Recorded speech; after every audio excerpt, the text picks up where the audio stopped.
We will be hosting them for a month's series of workshops, informational sessions about organic agriculture and the movement in Jamaica. You know, to quote one of my elder mentors in the UNIA when I was abroad, my brother Tariq Oduno, who always says there is no culture without agriculture. And also that video you have about the Woodford, perhaps we can show that on a Wednesday, because we're much better set up in terms of projector and thing up there to do that. All right, we're going to move briskly because Renae Bruce-Miller is here. She is the founder and CEO of Proudli.com, which means proudly African. And she's here to tell us about the movement she has started in cyberspace and beyond. Give her a round of applause.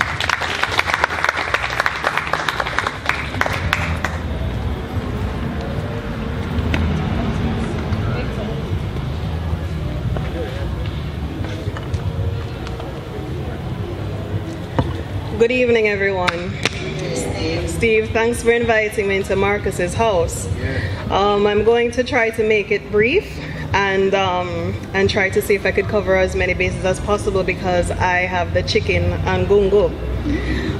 In any event, I'm the developer of the Proudli app. Proudli is a Pan-African social networking site designed specifically for the Pan-African diaspora, which means that you're able to communicate with your targeted demographic. You're able to sell your goods and your services directly with your targeted consumers, whereas on other social networking sites, you are just a part of this large aggregate, and you're not necessarily reaching the people who need to see what you have to say, and you can't rally the support around your particular projects. Let's say, for example, Jome is I believe, a very important project, because food security is one of those things that is happening all over the world, or the importance of food security. A lot of people don't realize that in the United States, in Europe, all over the world, Canada as well, that the organic farming movement is something that's absolutely necessary because the content of the food has gone down so low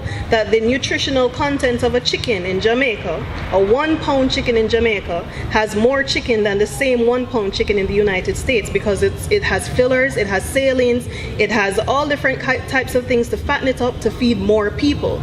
So if Jome came to Proudli, for example, and they open a crowdfunding platform, they're able to raise funds for their project. They're able to target other people from around the world. They're able to reach people in Africa. They're able to reach people in the United States who sees the value in what they're doing. And that's the importance of Proudli. Now, one of the reasons why I developed Proudli, I, like the founder, Marcus Garvey, spent a lot of time in the United States. And you don't necessarily are aware of the fact of how diverse and racially biased other countries are until you leave the confines of Jamaica, where the policeman is black, and the pilot on the plane is black, and your teacher is black, and everyone around you is black. And that's extremely important because those people are going to teach you values. They're going to teach you important things that you're going to use to grow up with. But if you're in an environment where you're not receiving that, you're not receiving that recognition of your value, that you're a black person and you have a right to be here. If you are living in that environment, you begin to look at the world differently. And when I started to look at the world, what I recognized was that the black man is nothing but a creation of his white captors. He doesn't speak his own language. He doesn't wear his own clothes. He doesn't eat his own food. He doesn't use his own name. He is no one but what the white man has created. He doesn't have any concept of how to teach and train his children. So from the cradle to the grave, we're sending them out in miseducation. We're teaching them things that they want us to know, so we only know what they teach us. Okay? Now, without a black-owned media platform, which is what Proudli is, it's not just a social networking site or a mobile app that you can download on your phone. I also have digital streaming contents on different channels as well. So I am blanketing and reaching out there positive values that are intrinsic to the growth of not just me, but the generation coming behind me. Because if we are not stewards of what we have now, there will be nothing left for them. You see? So when you look at the media scope, when you look at his cable and his social networking sites and his magazines and everything that is creating opposite values to who you are, opposite values to what is good, what your parents did, they're now teaching your children to do the opposite. Therefore, your grandchildren will not be able to procreate because there is a magazine that he wrote, that produces, that says, this is how you should be living. This is how you should be carrying out your lifestyle. And we know, because we don't have an identity. We came off of a ship. We lost our name, we lost our language. We are fertile for recolonization in here. They come in here, in everywhere, and they tell us that we're not good enough, and we believe them. They tell us we'll never be as good as them, and we believe them. They tell us that in order to be as good as them, we must have debt and put ourselves in debt so we can have the shiniest car and the prettiest house and everything like him, even though he has never repaid a debt in his life and he still owes us a debt. But we have subscribed to his philosophies because we don't own our media. And that's what I want to talk to you about today, is media. Now, when you have projects like Joan, when you have projects that are important to the development and trade for the black consumer, you come to a place like Proudli. When you are tired of hearing the negativity and talking about him and she, when you're tired of hearing about these young girls that are doing things that they have no business doing, these young boys who are going in the opposite direction from where they were raised, when you're tired of raising your own children, giving them values and sending them out into the world to be polluted by the airwaves, because again, on those airwaves, he's given his values to your children. When you're tired of that, you come to Proudli. On Proudli, you can open a store, you can sell your music, you can socialize, anything you can do on Facebook, you can do on Proudli, but more. You can download all the images from Instagram, you can video chat with friends, you can do a variety of things. I've taken the time to invest in it. And I've invested not just time and money, but I have brought the company here to Jamaica so that I can invest in the development of the technological community that is here in Jamaica as well. So I developed Proudli for you, and I really hope you see the value in it. And any questions? Is there space on Proudli for persons who have opinions? Absolutely. Absolutely. You can write blogs. You can just write your posts. You just go, sign up, build your profile. You can write your opinion, share your pictures, anything you choose that you want to share. It's a place for you, designed for you with your values in mind. That's what it is. Not just necessarily taking advantage of the aggregate or the fact that I have your eyes so I can go out and sell advertising space to somebody who's going to sell you something that have nothing to do with you. It's designed specifically for your values and to serve you well. A wholesome place. That's what Proudli is about. Before I say, just quickly, a lot of Jamaicans now have the latest phones. Yes. And the latest technology. Yes. Even though they may not be, according to the man, academically brilliant or yes. bright, they are able to access technology. Right. Are you able to get to the man in resource in his field? Absolutely. Really? As long as he has a phone, and an internet connection, as long as he has a phone that he can download the mobile app on, I can reach that man. I could reach that man in the middle of Ghana. I can reach that man in the middle of Ethiopia. I can reach that man in the middle of Clarendon. I can reach that man. That's the whole reason why I designed this project. So once you have the internet, the Wi-Fi. Once you have the internet and the Wi-Fi, to build that relationship. So if you are a basket weaver and you make earrings or you make jewelry, You can come onto Proudli, open a store, and you're already in your targeted demographic. You're already in the people who will see the value and find what you're selling interesting. That's what Proudli is about. You might have answered before. How old is Proudli? Proudli is about 2 years old. Okay. However, the technology that goes behind it that I've been working on it since 2005. So it's fairly new. However, I have been developing it for a long time and putting things that I wanted together.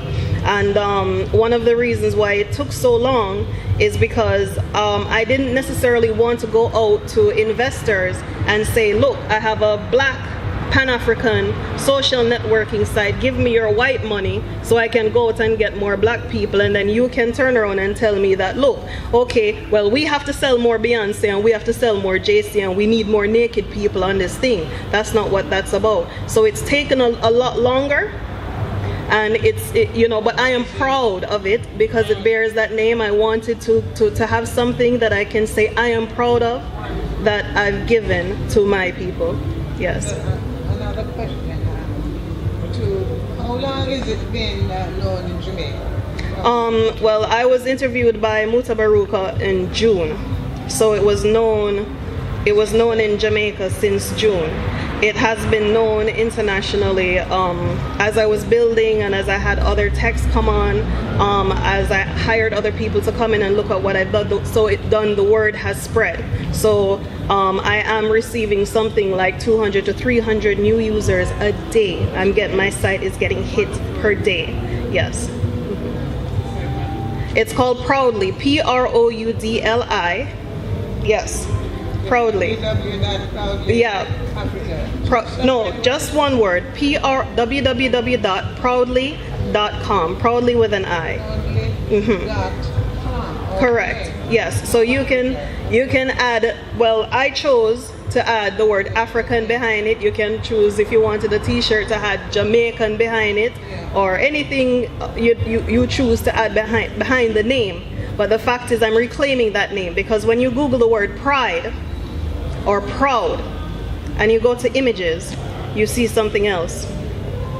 The word no longer means what we designed it to mean. It's no longer attached to the movement in the 60s. It's no longer attached to Birmingham. It's no longer attached to our movement that we had to overcome to be able to stand up. It's taken over another meaning, and I'm taking it back because this is what it means.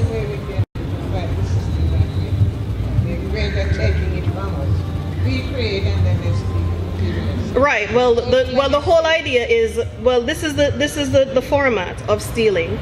Steal it, corrupt it, sell it back to you. Yeah. Steal it, sprinkle it with glitter, sell it back to you. Steal it and put it in a form that keeps you in a consistent delusional state that is self-updating and self-replicating and keeps you in a cyclical pattern that you cannot get out of. That is how they steal things. But if you realize that you are in one of these processes where your whole life is about go dance, wear clothes, dress up, go dance, wear clothes, dress up, hot girl, go class, and that's it. You're already in the pattern. You have to find a way to get out of that. If your pattern is leading you in a different direction from what you were designed to do, because one of the things I always look at is in the triangular trade, right? There are millions of Africans that died. The handful, the few that made it, they were beaten, they were tortured, they were burned, they were whipped, they were trampled on, they were this, all different kind of things happened to them. Rape, steal them baby, take them baby, feed it to alligator, them do all kind of something with them, right? But we survive it. And on top of surviving it, the sperm that it took to fight out the next 100 million sperms to get to me, that means I have a right to be here. You can't tell me nothing about my black skin. You can't tell me nothing about forgive, or you can't tell me nothing, because I have a right to be here. You understand? So I take that as pride, that there's no one in the history of humanity that has ever endured anything that my ancestors had to endure. No one. and live to stand strong and never got $1 for it. You realize that? Not even $1. Hitler burnt the Jews. The Americans enslaved the Japanese. Everybody got their money. What do we have? Nothing. Forgiveness. Let's start by forgiving ourselves. That's what we have to do first. Find your identity. Forgive yourselves. We take on this responsibility of what has happened to someone else as if it's our own. We walk around with our head down, bleaching off with skin, and doing all different kind of something as if we don't belong. We belong. Right, yes, so. And everywhere where we set foot, that's where we belong. Thank you.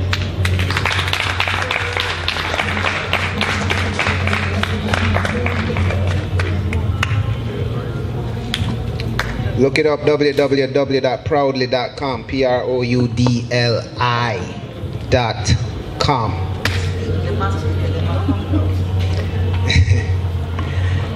It's so interesting what we're talking about in terms of food and then in terms of our own market space and so forth. A lot of it boils down to the power we hold as consumers. And I'm speaking about as a race.